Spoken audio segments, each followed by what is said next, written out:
先生、こんにちは。Kyoto9-21で会社はフロントプログラム式会社で私の一日の日記で皆さんこんにちは。お元気ですか？私はジャンルクテンと申します。ベトナムの関係から来ました。今日は私の一日について話します。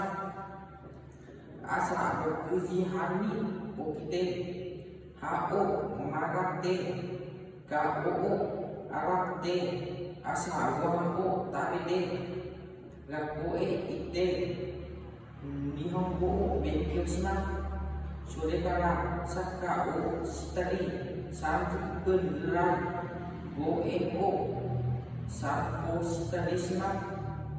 6時に浴びて晩ご飯を食べます。9時から家族に電話します。家族と私の勉強することを話します。1週間4回ぐらい家族に電話します。